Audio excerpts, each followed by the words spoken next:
ļoti cienītās humanitāro un sociālo zinātņu nodaļas dalībnieces, ļoti godātie nodaļas biedri. Es jūs apsveicu Latvijas valsts dibināšanas 105. gada dienā.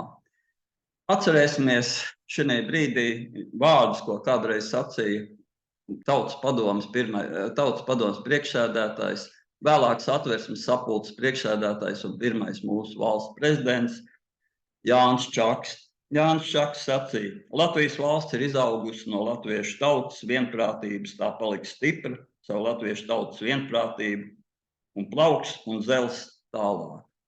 Līdzīga doma ir ietverta arī Latvijas Satversmes preambulā, kurā ir sacīts, ka Latvijas valsts ir izveidota apvienojot latviešu tautas vēsturiskās zemes, balstoties uz latviešu nācijas negrozāmo valsts gribu.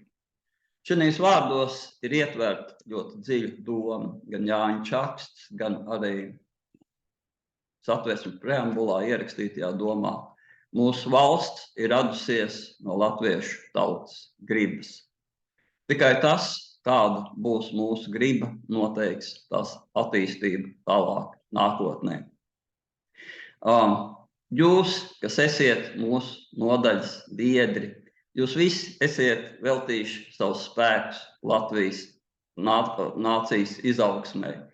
Ja jūsu darbs līdz šim ir bijis pietiekoši pamanāms, jo savādāk jūs nebūtu mūsu nodaļas biedri, vienalga, vai jūs būtu strādājuši humanitārajās zinātnēs, sociālajās zinātnēs, vai bijuši mākslas, vai arī teoloģijas jomā nodarbināti.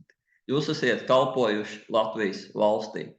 Bieži vien jūsu darbs varbūt nav bijis pienācīgi novērtēts, un mums ir rūgtums reizēm sirdī par to.